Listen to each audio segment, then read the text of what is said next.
Both of you are journalists, so you know a good story when you see it. When we talk about gangsters, legendary gangsters, a lot of times we think about the Al Capones and back in the day, but Whitey Bulger was one of those too, and in our day. Well, Whitey Bulger is, one of the most notorious gang leaders that ever walked the face of the earth, and you put him right up there with Al Capone. Dave and I were journalists working in Boston while Whitey Bulger was, running the rackets, and obviously when he went on the run and when he was murdered mysteriously behind bars. Prison in West Virginia remains on lockdown tonight as the search continues for the killer of Whitey Bulger.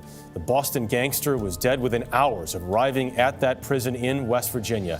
We thought, okay, now we have a real story to tell, not just about Whitey Bulger's life of crime, but his life as a fugitive and how and why he was murdered behind bars.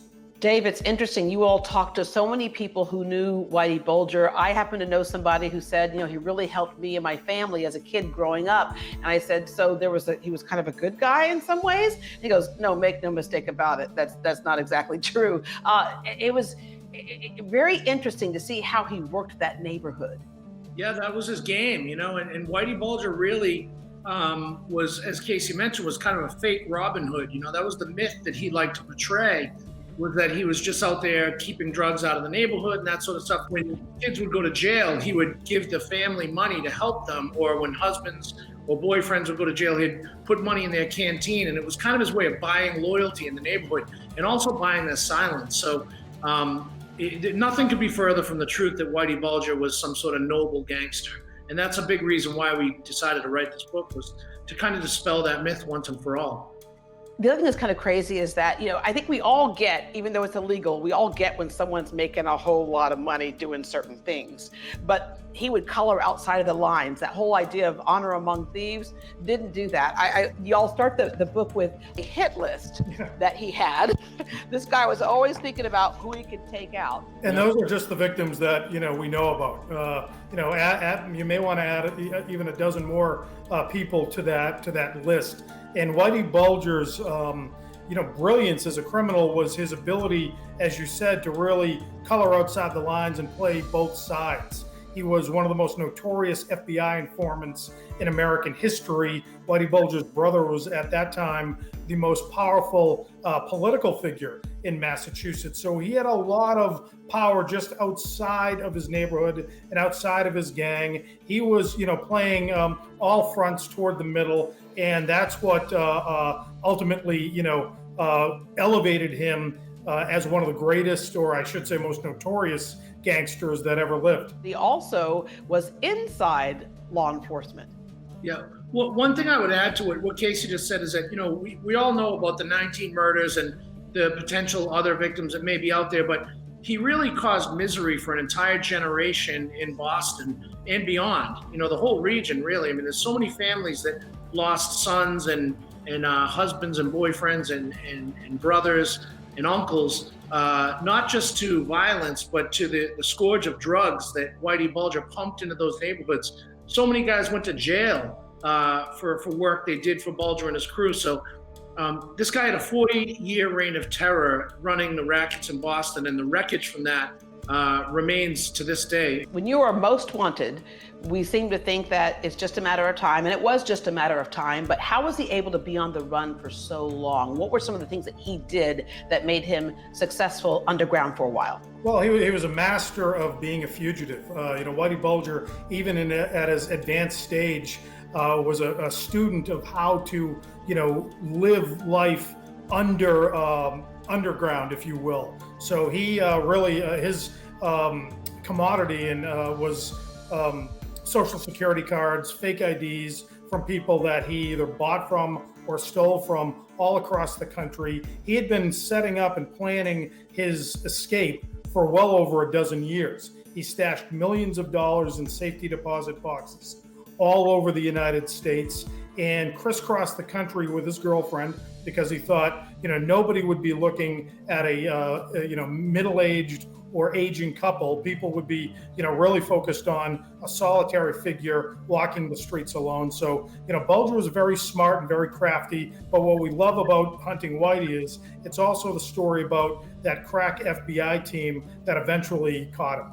Yeah, and no matter what you thought you knew about him, leave it to two great journalists like you all.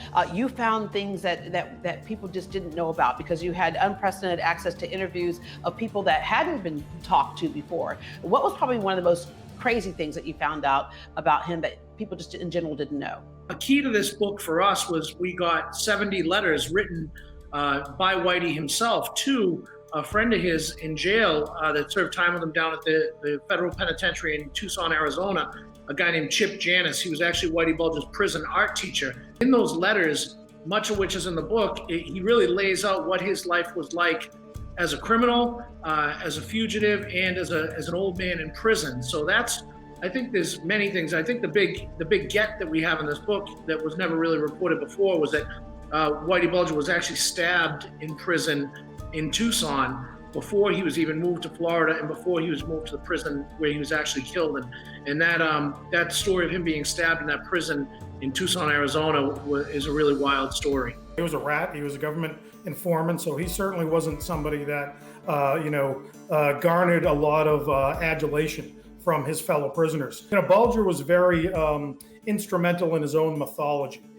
He had, as we said, really portrayed himself as a Robin Hood type of character, and he was really interested in how Hollywood would ultimately portray him. Now, there are two movies based on Bulger's life of crime, one called Black Mass with Johnny Depp, and another movie called The Departed, where Jack Nicholson plays a Whitey Bulger-like character.